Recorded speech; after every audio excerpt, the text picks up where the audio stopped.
Rasa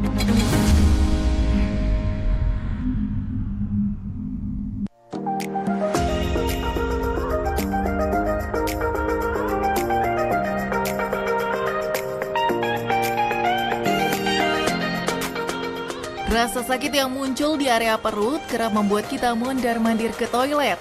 Hal ini bisa disebut dengan gejala penyakit diare.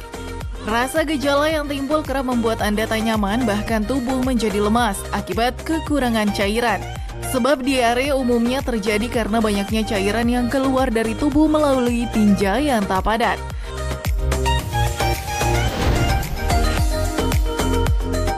Jika Anda mengalami diare hingga kurun waktu 2 bahkan 4 minggu, bisa jadi tanda adanya penyakit lain yang menyerang tubuh Anda. Atau hal ini kerap dikenal dengan penyakit radang usus. Walaupun sekilas gejala diare dan penyakit ini terbilang sama, yaitu muncul ditandai dengan penyakit diare yang dialami dalam kurun waktu yang cukup lama. Untuk itu kita harus tahu cara membedakan diare dengan radang usus.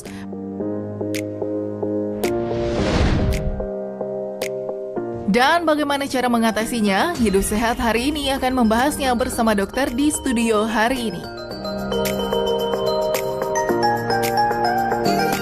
Ya, diare ya pemirsa ya, kalau yang udah pernah ngalamin rasanya emang gak enak banget ya Kak Bekti ya. Betul banget. Aduh, ganggu aktivitas tuh. Waduh, apalagi tuh nanti lama-kelamaan malah perutnya makin sakit, udah gitu dehidrasi bisa ya? Betul, bisa banget, apalagi diare yang berkepanjangan. Nah, hari ini kita akan membahasnya bersama dengan Dr. Firlin, Anda spesialis penyakit dalam. Selamat pagi, Dok. Selamat pagi, Dok. Apa kabar? Kak Bekti, alhamdulillah baik. Udah kelihatan cerah banget ya, dokter ya.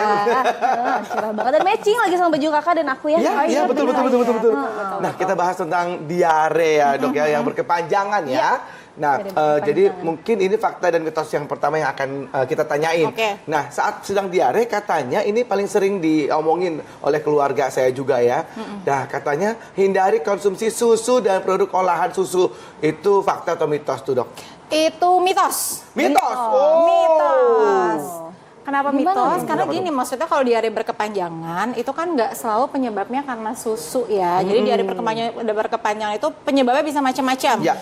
Bisa infeksi, terus bisa radang usus. Memang salah satunya adalah gangguan penyerapan dari si laktosa nih yang terkandung di susu. Kalau penyebabnya karena itu, benar nggak boleh minum susu. Tapi nggak selalu semua diare karena itu kan, gitu. Jadi ini mitos, boleh-boleh aja minum susu kalau nggak karena gangguan penyerapan si laktosa. Oke, Oh, gitu jadi ya. pentingnya untuk mengetahui penyebabnya apa. Betul, gitu ya. harus tahu penyebabnya dulu. Oke, karena kalau misalkan diare berkepanjangan itu sebetulnya berapa lama sih Dok disebut sebagai diare berkepanjangan? Iya, diare berkepanjangan atau kalau di medis disebutnya diare kronik ya. Jadi kalau yang kronik itu ada yang udah berkepanjangan itu di atas 14 hari atau 2 minggu, Dokter Syasha. Itu apa gejala-gejalanya itu sampai panjangan begitu akan terus dia istilahnya ke belakang Iya terus terus, jadi yang namanya diare berkepanjangan itu sama 2 minggu tuh full aja terus Kak Bekti, dia ke WC bolak-balik gitu loh. Ada nyeri perutnya juga, ada yang disertai kembung juga, bisa disertai mual.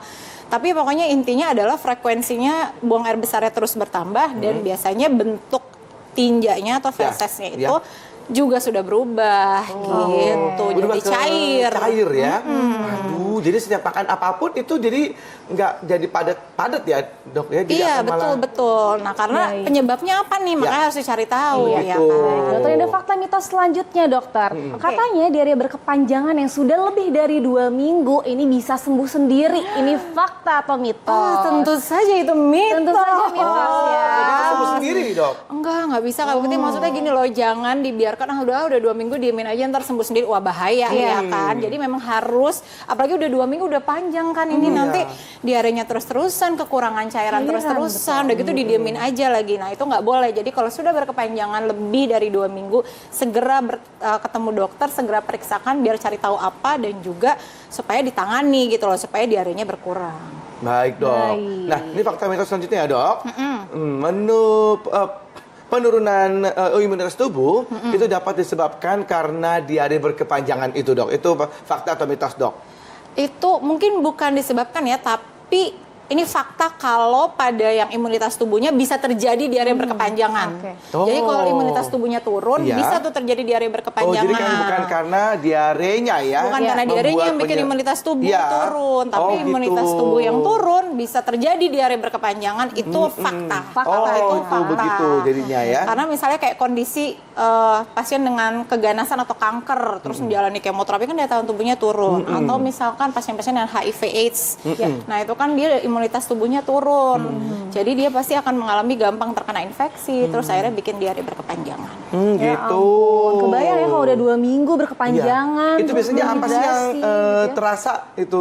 Ya sama sih, biasanya kalau udah 2 minggu kan pasti rata-rata nggak nyaman dong ya, Pasti mengganggu kualitas hidup, mengganggu aktivitas hidup ya kan yang sehari-hari dikerjakan, lemes pasti kan. Nah biasanya kalau diare kan nggak cuma diare doang ya, disertai gejala yang lain kayak perut Mual. kram, mual, kembung. Nah itu makanya jangan dibiarkan berkepanjangan. Ya, nah Oke, dokter baik. ini juga masyarakat banyak yang ingin tahu nih dokter. Disebut diare itu ketika sudah buang air berapa kali?